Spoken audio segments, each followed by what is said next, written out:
The flawed battle plan for the Great Somme Offensive of July 1916 doomed a generation of young men.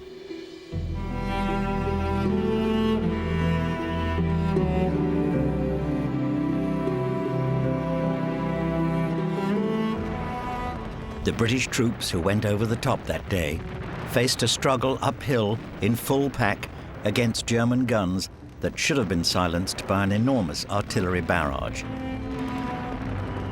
Those men fortunate enough to make it to the German lines were horrified to look back and see how overlooked their positions had been. To make matters worse, the failed tactics that destroyed an army were repeated time and again. Those who sent Kitchener's army into the line of fire on July the 1st, 1916, had paved the way for the British Army's greatest military disaster.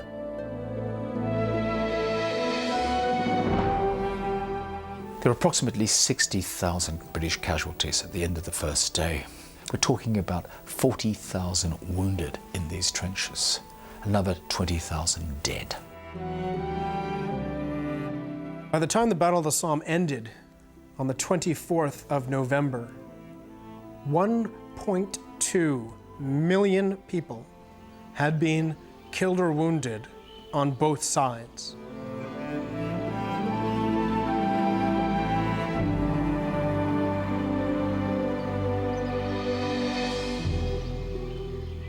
The landscape around these lovely French towns and villages looks as beautiful today as it must have done in the summer of 1916. During that long, hot summer of the Great War, hundreds of thousands of young British troops marched through these peaceful lanes, ready to make the big push against the Germans. Singing the innocent songs of a generation, many of them plucked one of the plentiful poppies that lined the green lanes and cheerfully stuck them in their uniforms. The poppy of the Somme would become their everlasting emblem.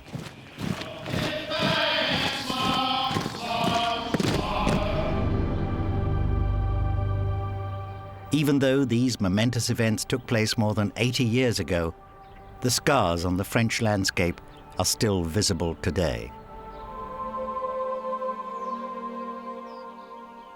They are enduring reminders of the shells of 1916. Although millions were fired into the German trenches during the opening phase of the Battle of the Somme, most fell with little effect. This was just one part of a British strategy for the battle that would go horribly and tragically wrong.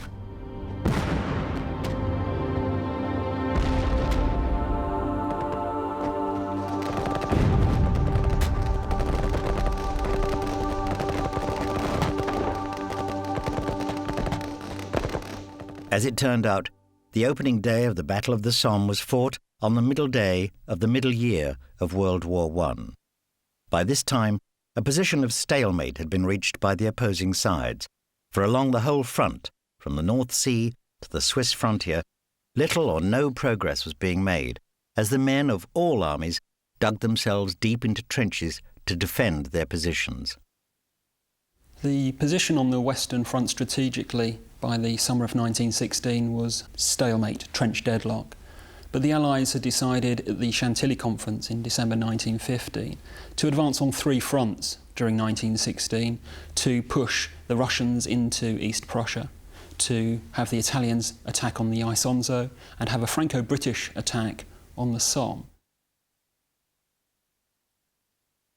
Now, of course, what happened is that the Anglo-French plans were preempted by Falkenhayn's attack at Verdun, which started at the beginning of February 1916. It was here, during one of the most notorious battles of the entire war, that German and French forces pounded each other into a bloody stalemate. The French generals had famously pledged to defend Verdun to the last drop of blood. This they did, but France's fighting spirit was all but crushed, and her armies were brought to the brink of mutiny.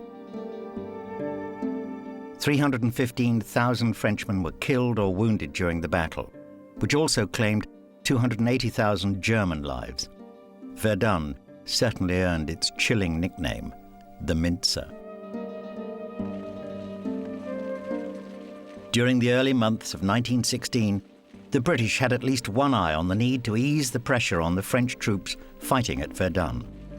Under pressure from French High Command to act, General Sir Douglas Haig, the commander of the British forces, had agreed to open the 1916 offensive, and he chose the valley of the Somme in the Picardy region of northern France as the place to strike. The Battle of Verdun had a very great impact on the Battle of the Somme. We've got to remember that the Battle of the Somme was meant to be a Franco-British advance. But, of course, with the Germans having attacked the French at Verdun, it was very difficult for the French to supply the resources required for this massive Allied attack in France on the Somme. And so what we see is Verdun, if you like, sapping Allied resources. It would fall to the British to provide the bulk of the troops for the major summer push that everyone hoped would signal a turning point in the fortunes of the Allies. Sadly, the old British Regular Army, the famous Old Contemptibles of the BEF, had been destroyed by 2 years of inconclusive fighting in earlier battles.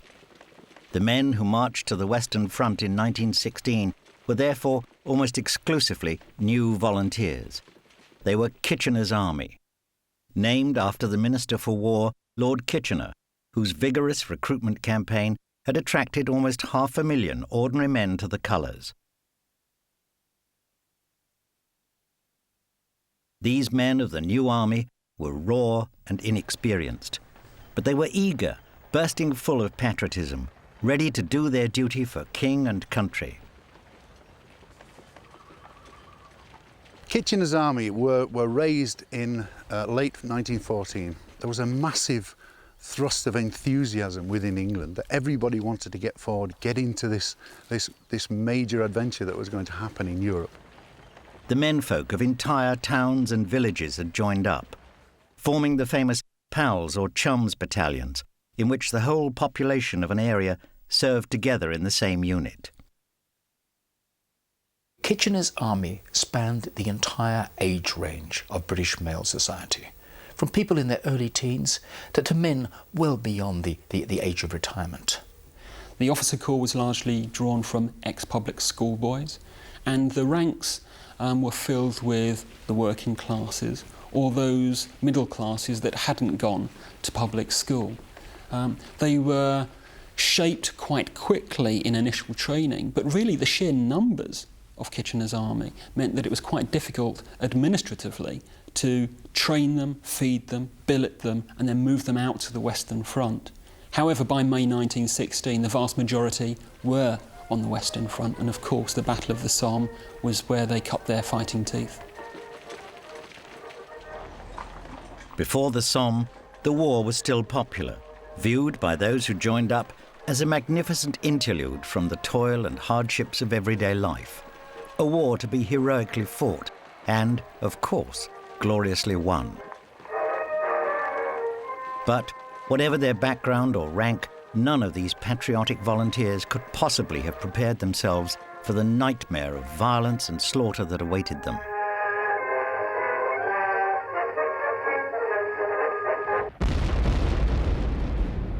In preparation for the assault, the British artillery planned to bombard the German trenches mercilessly for 5 days and nights. Prevailing military logic held that such a bombardment would reduce the German trenches to rubble and destroy the long, deadly belts of barbed wire that protected the German lines. Artillery conquers, infantry occupies. The plan was that artillery would destroy the Germans who defended the trench system, and once the Germans were all dead or shell-shocked or pounded into pieces, then the British infantry or the French infantry would just walk across no man's land, occupy the trenches, take anybody prisoner who happened to be left alive, let the German burial parties bury their dead, and carry on into the green fields beyond. In time, it would become tragically apparent that the theory did not match the reality. The barrage was going to be a 5-day barrage. It was going to involve 2,000 guns. Now that sounds like a lot, but remember they're spread over some 18 miles of front, and only 200 of them are actually what we today would call heavy guns. 1,800 of them were actually 18-pounders, and they were firing shrapnel. So they were not very effective against German forces in bunkers or in deep trench systems. And a lot of the shells are being made by inexpert munitions workers. A lot of the good munitions workers went out and volunteered on day one, remember? And they're all off in the trenches or dead. So a lot of the people who are filling shells back home are not really experts at making an artillery round. So fully 1/3 of British artillery rounds fired at the Somme were duds.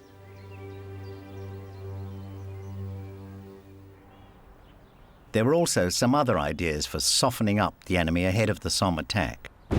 During the month of June, for example, miners from Scotland and Yorkshire had tunnelled beneath no man's land to plant 7 huge mines under the German trenches.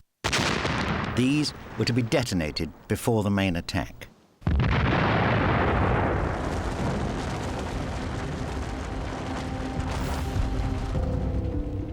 British forces began the feverish preparation for the Battle of the Somme by accumulating almost 3 million rounds of artillery ammunition behind their lines. The scale of the operation was unprecedented. Each day of the barrage, some 250,000 shells would be fired into the German lines. By contrast, the Emperor Napoleon had only 20,000 rounds at his disposal for the entire Battle of Waterloo, fought 100 years earlier. This huge logistical effort was, however, impossible to disguise from the enemy. Unwittingly, the British were sending the clearest possible signal that a major offensive was imminent, giving the German forces weeks in which to fortify and strengthen their positions. Nevertheless, Sir Douglas Haig and his generals believed that they had devised the most foolproof master plan of this or any other war. The British Army in the late 19th and early 20th century, when Douglas Haig came up, did not promote people to general because they were military geniuses. And as a result, a fellow like Douglas Haig was not the sharpest knife in the British Army's drawer. Haig was quite unexceptional in all sorts of ways. He was like every other cavalry general. He believed in breakthrough, he believed in manoeuvre, and he hadn't mentally adjusted to the conditions of the Western Front. Cavalry generals who actually believed in manoeuvre were really out of their depth. I believe that he was a man under great pressure, and whilst he was trying to fend off that pressure, Gough and the French government and the politicians particularly were trying very desperately to draw us into this battle much quicker than we really wanted to be. And although we had a very large army, they were very undertrained. And so Haig was balancing one against the other.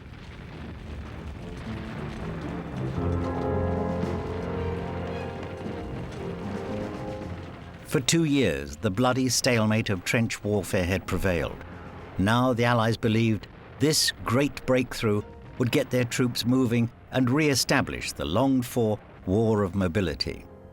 Supremely confident in their strategy and judgment, the British generals believed that every possible eventuality for the coming assault had been considered. Haig had entrusted the main thrust of the attack to the new Fourth Army under General Sir Henry Rawlinson. At 52 years of age, Rawlinson was a highly experienced infantryman who had fought in the Boer War and had seen action in Burma. He was to be a central figure in the coming battle. The Fourth Army was ordered to seize the German positions on the Pozières Ridge, on a 10-mile front from Montauban, its most southerly point, to the river Ancre in the north. Rawlinson understood almost instinctively after the battles of 1915 and early 1916 that what was required was a new means of fighting. And that was to attack into the German trench system, but not try and attack through. And Rawlinson pioneered what was going to be called the bite and hold technique, so that you don't attack beyond what your artillery can cover. And when Haig saw his plan, he said that this wasn't what he wanted. He wanted a much deeper preliminary bombardment, more than doubling the targets, therefore, that Rawlinson had planned. And this, of course, diluted the artillery and had a massive impact, actually, upon the success of the bombardment that actually took place for 8 days prior to the 1st of July. And so what happens is that Fourth Army's commander, Rawlinson, has imposed on him a plan for a breakthrough, with which he is in fundamental disagreement. The ever-optimistic Haig had even ordered the bringing up of 3 new cavalry divisions, commanded by Lieutenant General Sir Hubert Gough, who were to exploit any gaps in the German lines achieved by Rawlinson's Fourth Army and push on into the open ground beyond the enemy positions. Haig sensed that this may be his beloved cavalry's last opportunity to play a major role in battle, and he did not intend to see the chance wasted.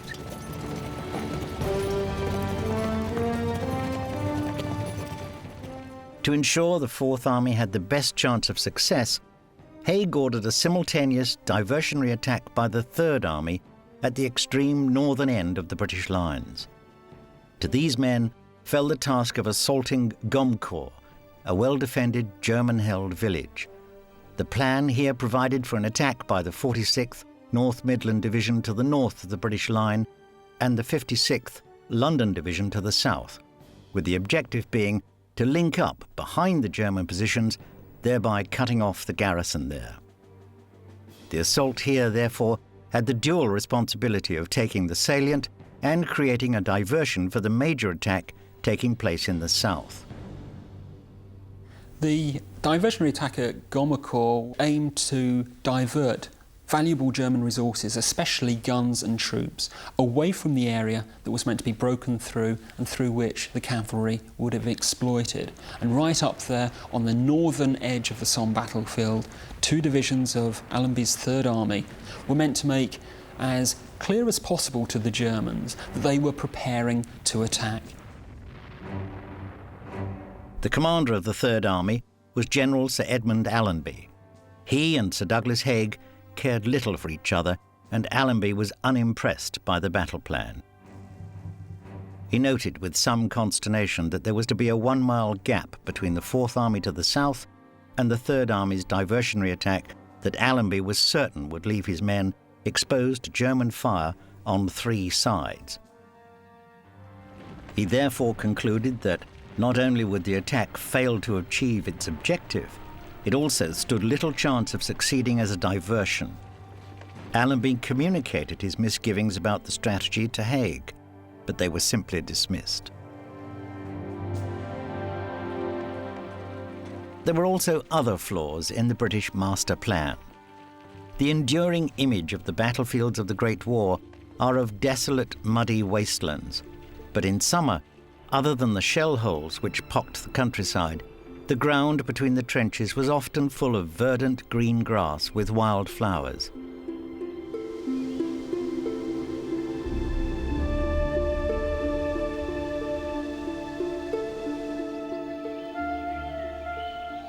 In 1916, as we have seen, the Somme was deemed to be a quiet sector.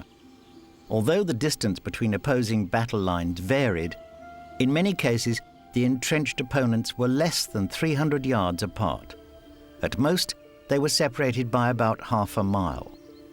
The entire Somme area offered few strategic advantages for either side, and consequently, the troops in the trenches, which were cut in the chalky soil of the region, adopted a live and let live policy. This inertia was to have grave consequences for the Allies.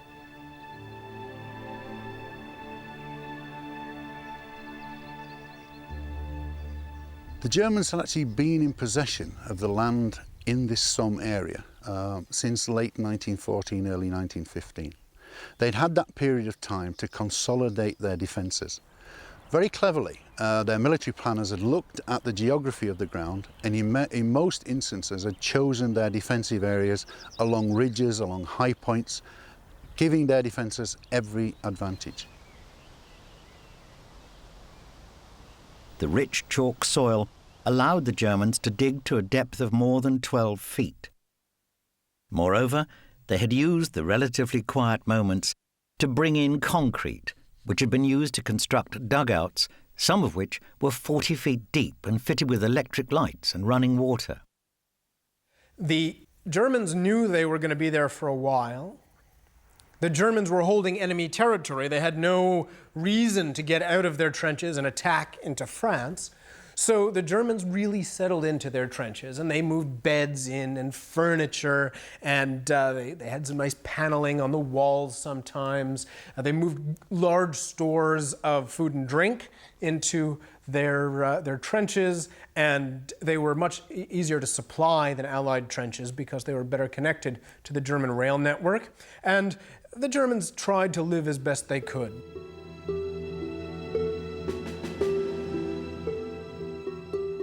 The German trenches along the Somme were thus transformed into formidable fortresses that were effectively bomb-proof.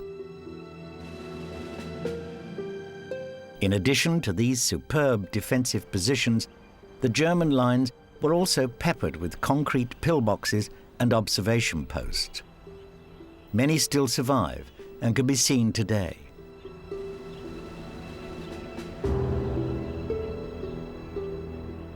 Now, for 50 yards in front of the forward line of trenches, there was barbed wire. It was a mixture of concertina, of spool barbed wire, and strand barbed wire. 50 yards thick. So attacking British infantry would find the first thing they came up against was 50 yards of barbed wire, and then the first German trench, and then another 400 yards of German trench system before they actually got into open ground.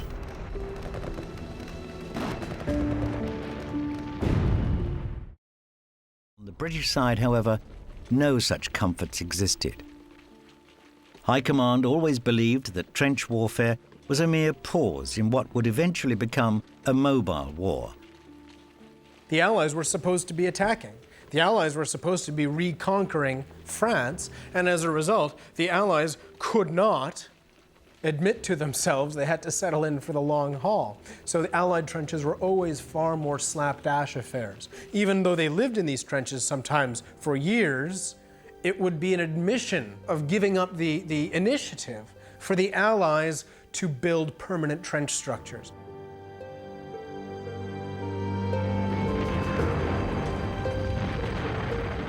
Unlike their commanders, who were safe behind the lines, the ordinary British troops knew only too well why the Somme was the worst place to launch a major offensive. Infantry, ideally, if you're going to take them into an attack, want to go in on flat ground or slightly downhill. If you look at the topography of the Somme, in many instances the German defensive areas were at the top of rises. So consequently, our men had to move uphill in nearly all cases. What the British could not know was that from many of the German trenches, it was actually possible to see directly into the shallow British lines. British didn't understand how visible they were from the top of the hill. But fact was that throughout the preparations for the Battle of the Somme, and the preparations for the Battle of the Somme were huge, and the Germans were just sitting up there with binoculars watching it happen. It did not take a brilliant general to know that there was going to be a big attack coming up this hill. And as a result, the Germans were very, very well prepared for the attack on the Somme.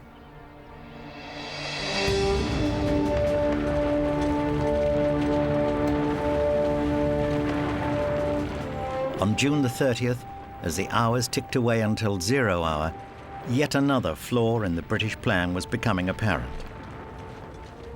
At first, the inexperienced troops about to go over the top were much encouraged by the ruthless bombardment of the German positions by their artillery.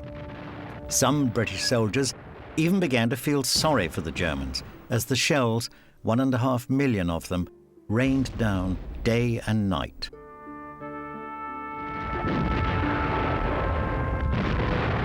According to the carefully prepared British plan, the destruction of the German lines should have been complete by June the 30th, but patrols returning that night brought ominous news. The much-touted barrage upon which so much rested was clearly not doing its job. In later years, a survivor from the British Ulster Division recalled, "I told an officer what the patrol had seen. The wire was definitely still intact. It was practically uncut by the shelling. The bombardment had caused a lot of big craters, but the wire was still intact." Reports such as these were put down to pre-battle jitters and were simply ignored by High Command. But the unpalatable truth was plain. The German barbed wire was practically unscathed by the huge bombardment.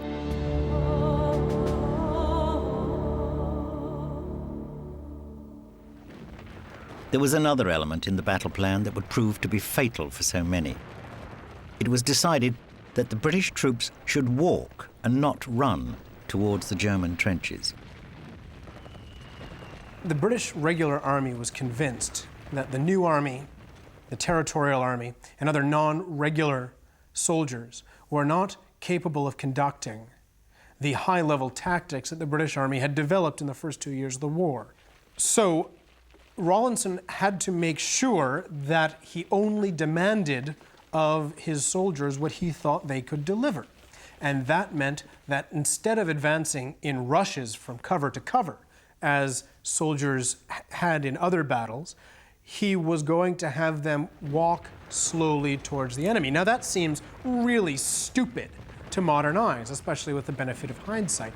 But remember that the artillery people have told Rawlinson that all the Germans are going to be dead anyway. The infantry, therefore, were actually supposed to be consolidation troops rather than infiltration or penetration troops. They were therefore carrying more than 65 pounds of equipment. A number would have been carrying around about 90 pounds of equipment. Scaling ladders, barbed wire, grenades, machine guns, and that sort of thing. It was believed that our troops could come out of our trenches, form up in no man's land, and walk across. There would be nothing within the German area of their front line that could actually do them any harm. And so consequently, our men could light their pipes and walk across. British High Command's every decision seemed to further doom the unsuspecting Tommy.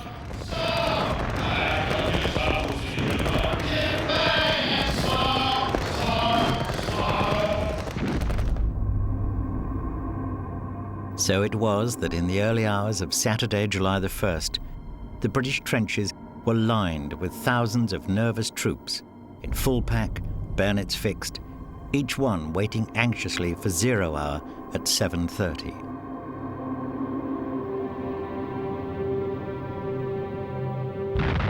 At 7:28 precisely, the huge mines under the German lines were detonated, spewing earth and rock thousands of feet into the air. But even now, the plan was beginning to go wrong. Although the explosives caused many casualties among the German ranks, the craters also created convenient new killing zones, which would soon be put to deadly use by the German machine gunners. The mines that were used in the Battle of the Somme were designed to give us an element of surprise and also a place to give us a high point looking into German trenches. The idea is then you send forward a force of infantry to take the far rim. The mine, as it explodes, raises a rim, typically between about 12 and 15 feet high. If your men can take the far rim, then they're in a position of advantage. They're looking down into the Germans. The difficulty comes with the way in which the infantry were meant to attack the crater. They just couldn't get to the crater quickly enough. And this is largely linked into the fact that they were asked to walk up to the crater lip and then consolidate it. The Lochnagar crater, for example, was exploded 2 minutes before 0 hour, which was 0730. This gave the Germans plenty of time to actually consolidate, reorganise and place their machine guns around the lip of that crater and set up a very strong defensive position. At Hawthorn Ridge, that mine was actually blown at 0720, 10 minutes before 0 hour. These craters still survive today. They are silent and poignant reminders of how the best laid plans can go terribly awry.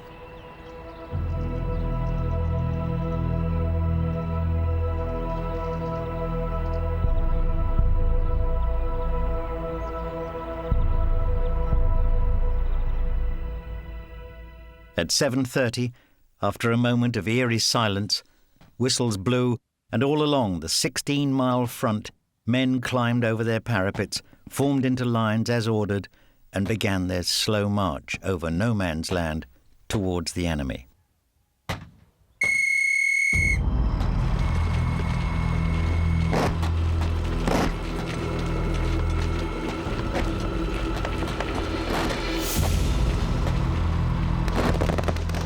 The German machine gunners scrambled from their bunkers and set up their deadly weapons.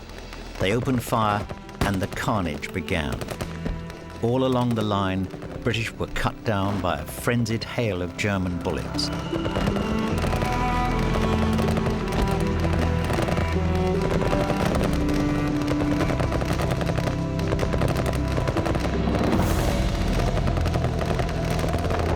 Within minutes, entire battalions of British troops had been all but destroyed, some having advanced only a few yards.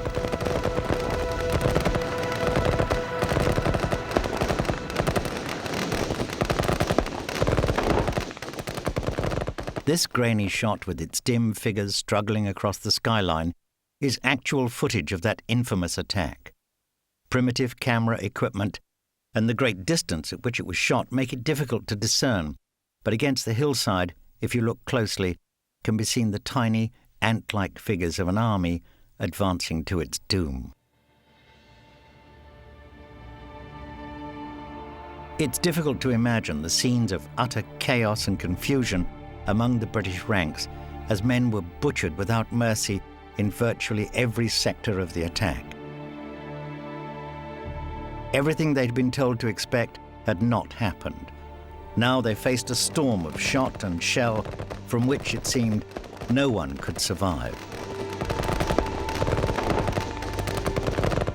It speaks volumes for the courage of the young men of Kitchener's army that at no point did the attack falter. On this day, bravery alone, however, would not be enough. Those men who did make it to the German wire found it to be practically untouched, as the reports had indicated. Even where it had been displaced, it had sprung back into huge coils that presented an impregnable barrier to progress. Although the troops struggled heroically to find a way through, many inevitably became entangled on the barbs, and hundreds of men met their end, trapped like insects on a spider's web.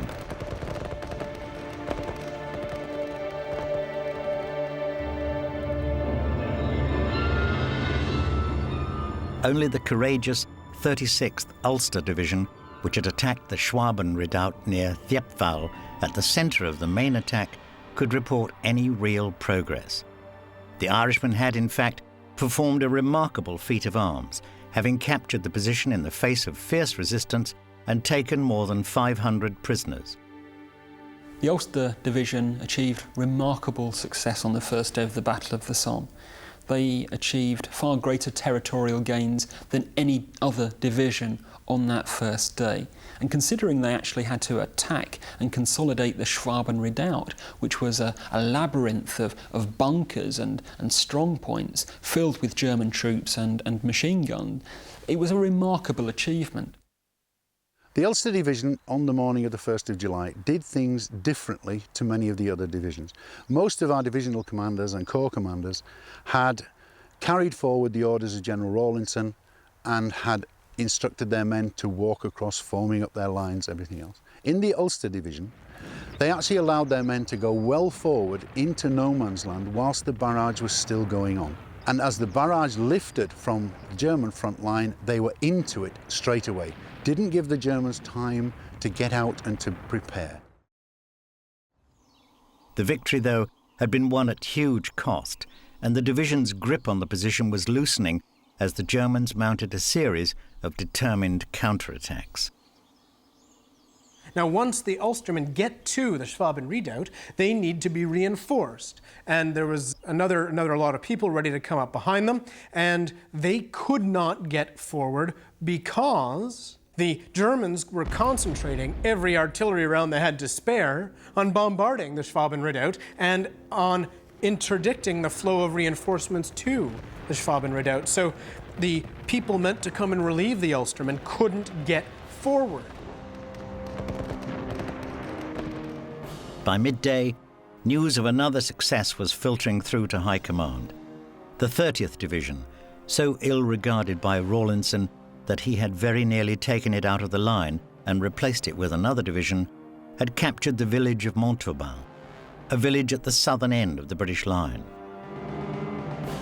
Not only this, they had pursued the fleeing Germans beyond the village and into the Montauban valley, where the sight of the enemy in disarray had given the British troops genuine, if short-lived, hope that the big breakthrough had actually been achieved. Their optimism was no doubt tempered by the sight of the enormous numbers of dead and wounded on their own side.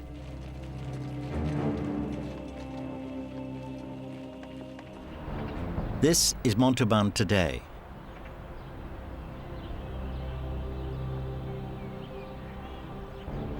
In 1916, it looked like this. For British High Command, of course, the capture of this pile of rubble constituted a victory. At least it gave the cameras an opportunity to record the first sightings of dazed, confused German prisoners.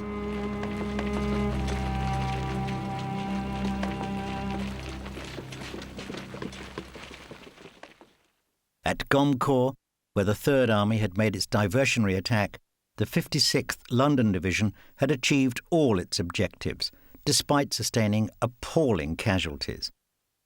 At Gommecourt, when the orders came through from army level to actually walk towards the German wire, the Lieutenant Colonel of the London Scottish had a major problem with this.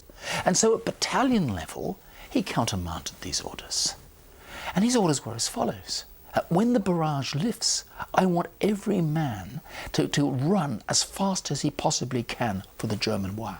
And just to make sure that we can run fast to the German wire, forget about carrying those 66-pound packs on your backs. So when the barrage lifted at 7:30 on the morning of the 1st of July 1916, the London Scottish were up and out of their trenches. It was a very, very short attack.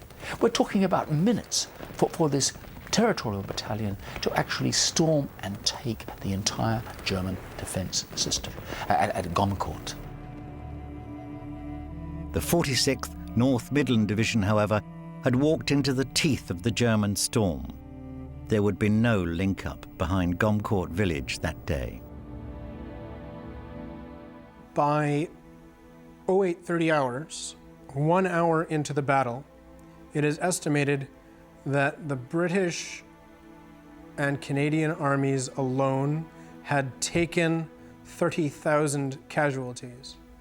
By noon, the British and Canadian armies had taken 50,000 casualties. Throughout the day, they ended up taking 67,000 casualties, roughly. And that meant that almost everybody who was killed and wounded on the first day of the Battle of the Somme was killed or wounded before noon.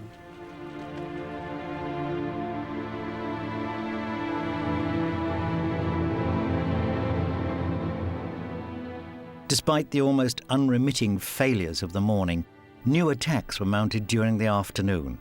At 2:30, here at Fricourt, on the right of the Fourth Army's main attack, the men of the East Yorks Regiment rose from their trench just as their comrades had done only 7 hours earlier, and marched slowly towards the enemy over exactly the same ground. A single German machine gun raked their lines. They had travelled barely 20 yards when the order came to return to their trenches. During the assault, which lasted only 3 minutes, 123 men had been killed or wounded. This is where they rest.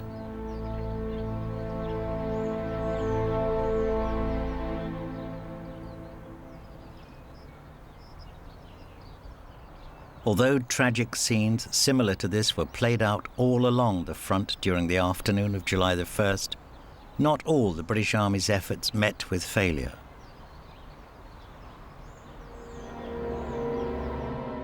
After bitter fighting, the 7th Division captured Mametz, a village north of Montauban, the scene of the 30th Division's earlier success. In addition, the 18th Division achieved all its objectives between the two villages. These successes had been achieved at a terrible cost, and the men who had won them were entitled to ask, why was nothing being done to exploit their victories?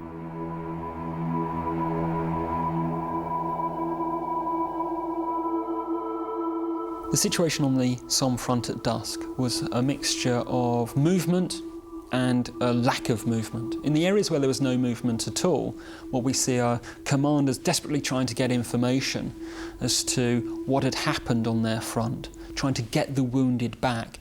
In other areas, there was still some movement as the fighting continued. And of course, during the period of no light, it meant that resupplies could be brought forward. Commanders could get to the front to see exactly what was going on so that they could renew their offensive on the next day.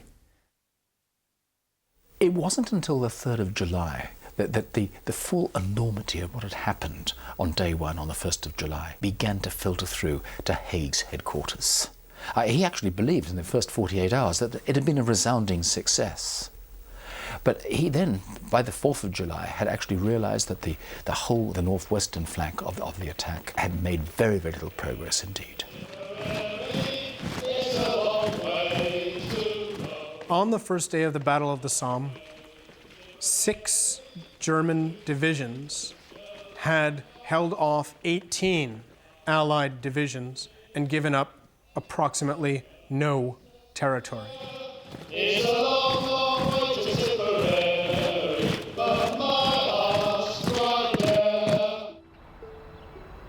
The Battle of the Somme dragged on until November, when the snows came to call a halt to the carnage. The remaining 4 months of the Battle of the Somme are often forgotten. Many people actually perceive the Battle of the Somme to be the first day, and I think that's understandable with 60,000 casualties having been sustained. But we must remember that actually the battle continues into mid-November. The British suffer over 420,000 casualties, the Germans over 600,000. There was still an awful lot of fighting still to be done.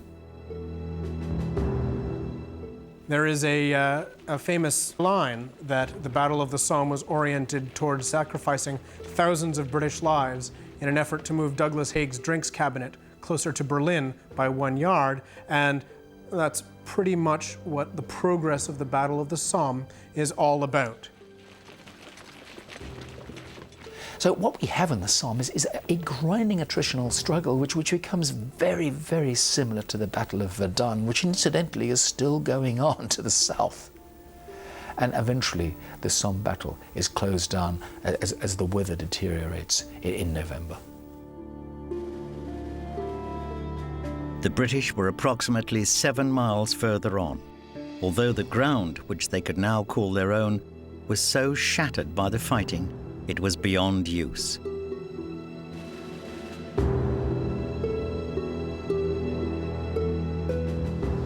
It is the events of that first terrible day of the battle, however, which give the Somme its special place in British military history. As the sun set on Saturday, July the 1st, 1916, Britain had lost the flower of its youth, swept away by a combination of rank bad planning and German bullets.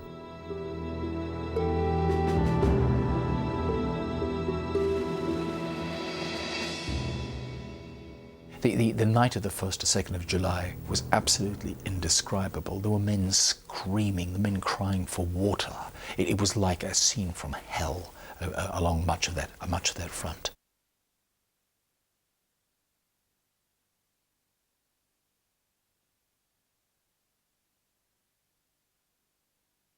Popular history has condemned Douglas Haig alone for the disaster on the Somme. And even with the benefit of hindsight, his constant repetition of failed tactics and obvious lack of faith in his untried troops is impossible to excuse.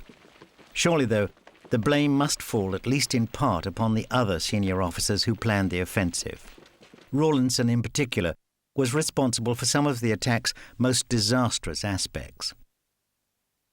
By the end of July the 1st, neither Haig nor Rawlinson had actually achieved what they hoped to achieve, and perhaps that is a result of a compromise plan, a plan that didn't really satisfy the desires of either men.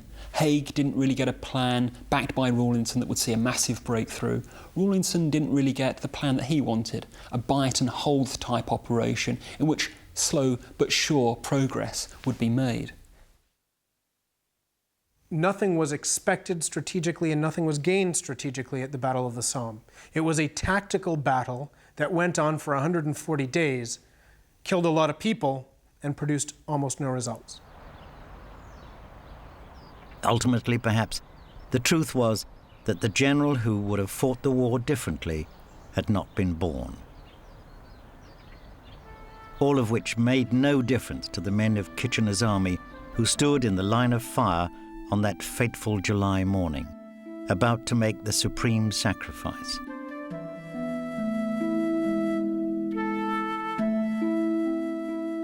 Although they could never have known it, their own generals had sealed their fate.